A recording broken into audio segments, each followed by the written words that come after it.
Hey guys, what's going on? This is Taylor T Dark here, and I wanted to bring you guys this video just as kind of a little bit of an update post the PPG event that I just went to, and kind of what was going on there and my rounds and everything like that. So I took this same list that I went to Houston with, and the only thing I changed was I changed out the sigil of the storm for Von Maul's lair, and I didn't.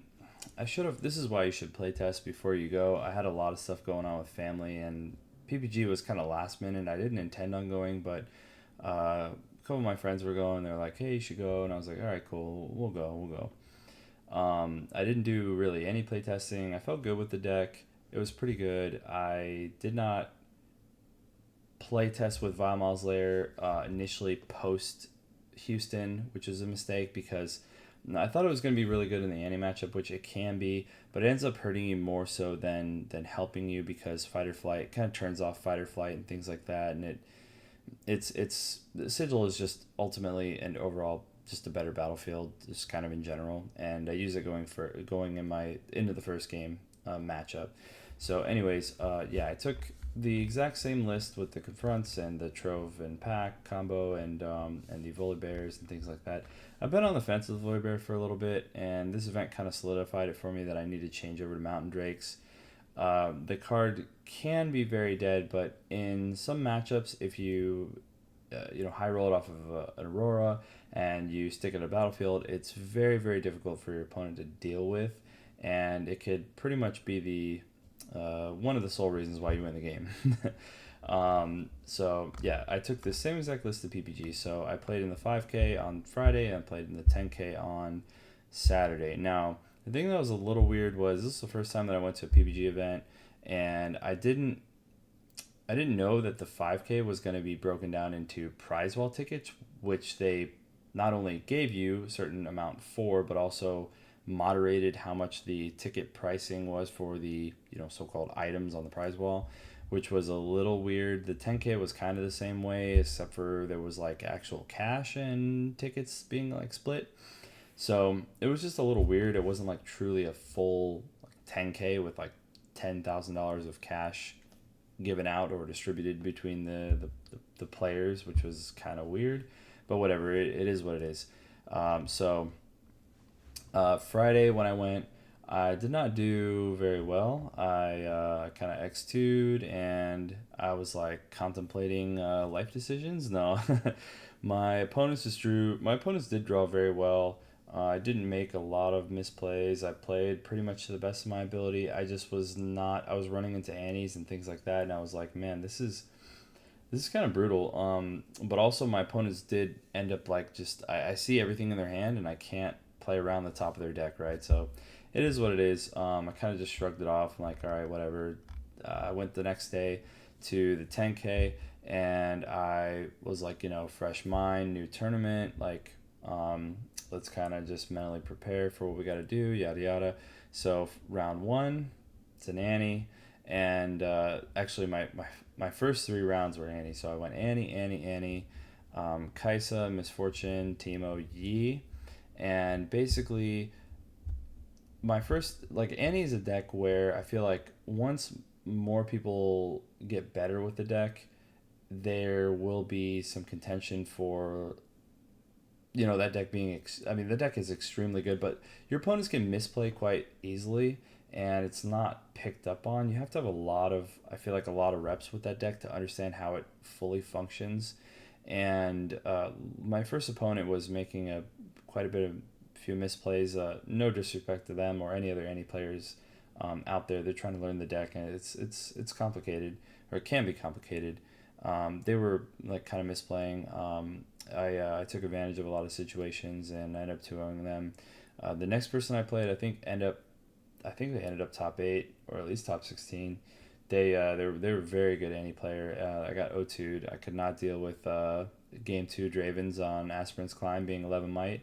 That was very very difficult to deal with. And then I played against another Annie, and that Annie in the third round I 2-1 them.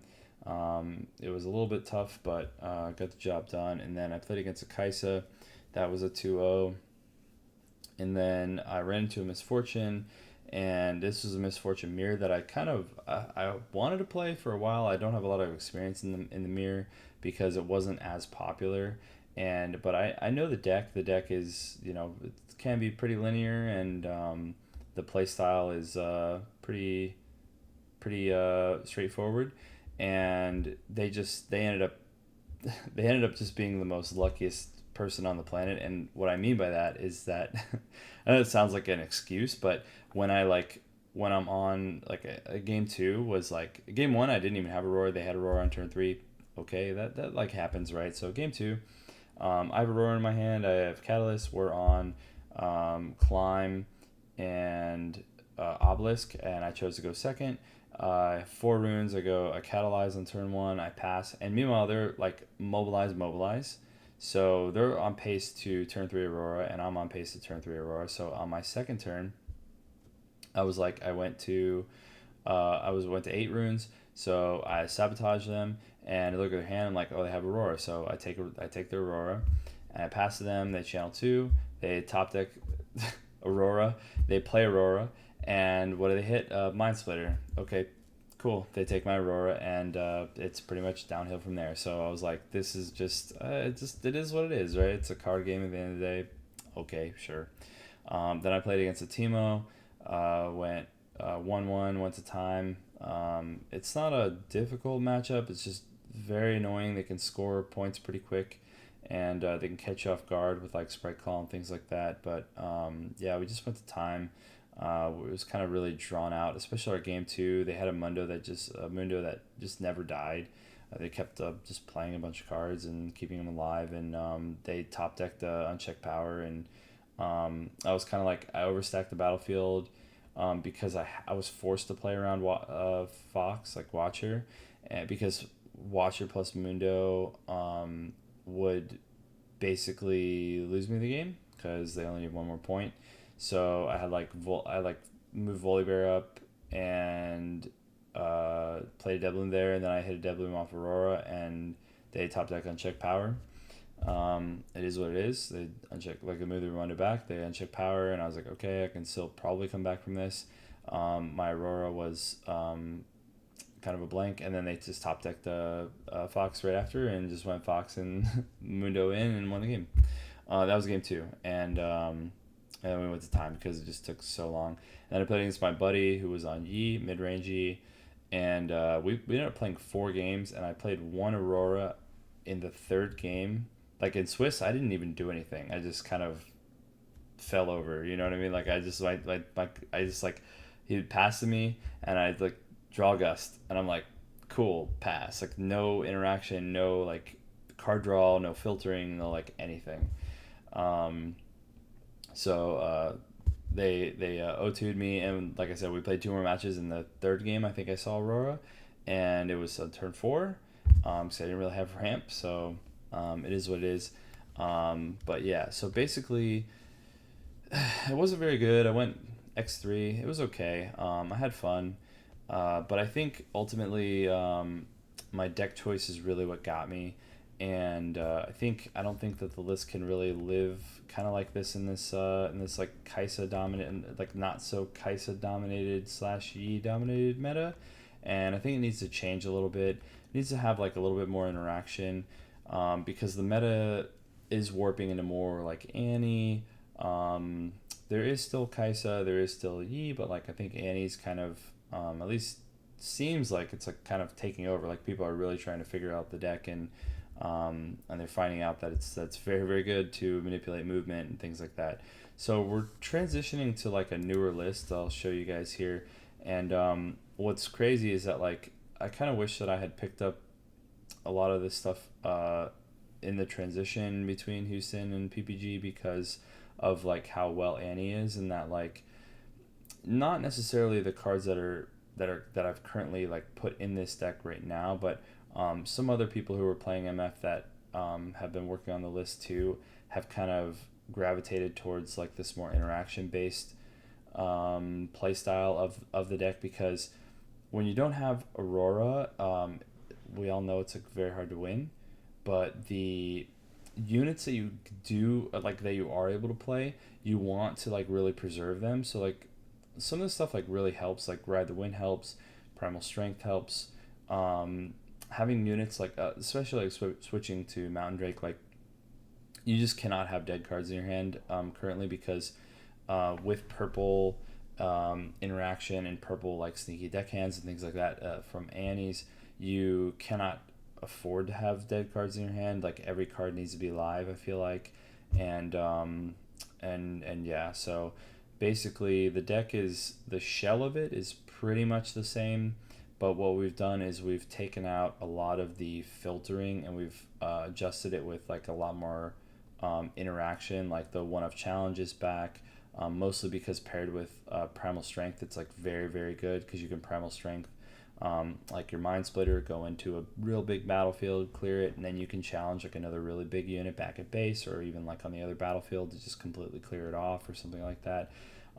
That's like very very good. Invert timelines, I think, is definitely a card that I kind of was not on because a lot of people are on like I think like it's very good in the general use of like how I'm thinking about it, but a lot of people are on it for like a Gorger, getting back Devlin Predator and things like that. And you can see that there's no Gorger in this list. I personally do not like Gorger. I feel like you go so far down on runes when you have to play it from hand and then get back a Devlin Predator like you're -4. It's like it's not very good. It makes your bold times like significantly worse. You are getting like a unit back, but like sometimes you do need a bold time because you're so far behind. So there's that, and then you see like there is two of like a Stormclaw Ursine. This is kind of not really a tech choice, but kind of an optional choice that I kind of want to try and see like maybe when you're on 7, you can go to 10, you can Aurora and Sabotage on the same turn.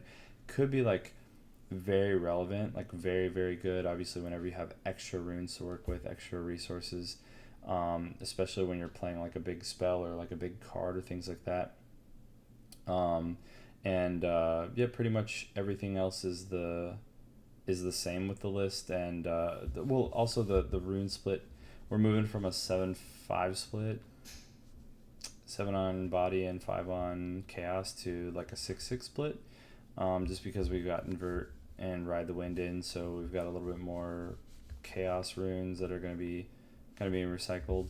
And then the other like kind of tech slot that I want to kind of briefly talk about is in the sideboard.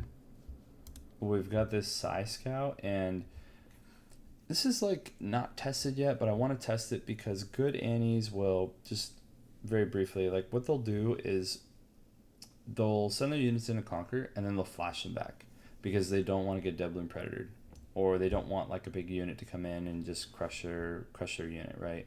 But mostly they'll flash their unit on their turn before they even pass back to you because they don't want you to go into a battlefield, right? This unit allows you to play to an open battlefield off of Aurora or from hand, and you don't go down on runes. It's the might threshold is a little on the weaker side, but it's a threshold that can break like cleave turns where like forces a cleave out because like maybe their Kaisa wants to be accelerated, and they can just cleave this. They can cleave their Kaisa in and kill this unit. They like very very good, right? You can force out those type of cards where you're not getting like Darius cleaved later, things like that. Like it's all context, but like I feel like with this unit, the playing to an open battlefield is just like sneaky deckhand, obviously, right? The vision is like an afterthought, but playing to an open battlefield in the Annie matchup, I feel like can be very very relevant because what they like to do a lot of times is when you finally like move in, like let's say you play Aurora and then you get like a Mountain Drake, for example. They have one unit like the biggest culprit is Traveling Merchant, right? Like they have like a Traveling Merchant on like a battlefield because it just went into like Reconquer to get the move trigger, and then you go to move in your Mountain Drake, and they like ride the winded over or something like that because they had to use all the resources and they readied 2 runes. Now they have 2 runes for ride the wind whenever you send your Mountain Drake in, right? Well, before you do that, you can play this unit to the other battlefield, and now their ride the wind is like really bad, right? Like they're not going to use ride the wind there to like try to win. You know, and I'm talking about this in the context of like they move their traveling merchant in to go to like 6, and then they're gonna ride the winded over to go to 7, and then they're gonna try to hold there. Like maybe you don't hit like, and then it becomes like if you don't have bullet time for 2 or fight or flight or challenge or like if you put in rebukes or some form of interaction to like get that unit off the battlefield, you're going to pass into them winning the game, right? So this unit allows you to play it to the opposing battlefield that's open, so that they can't, so that when you move that Drake in, now they're like, okay, well, no, I need to flash my merchant back so I get the move trigger, instead of like getting cheeky with trying to like ride the winded over in the middle of your turn to like gain a point, and then if you don't have interaction for it, they just win the game on the spot. That can happen like very frequently. So I feel like this could be a card that could kind of help in that matchup, and this slot would be mostly for like Stormclaw Ursine. I think you would take that out in the any matchup because that card could be a lot more slow, and this card could just generate a little bit more value for you. So anyways, but yeah, that's kind of all I wanted to talk about, and hope you guys enjoy the video, and I'll see you guys later. Have a good day. Peace.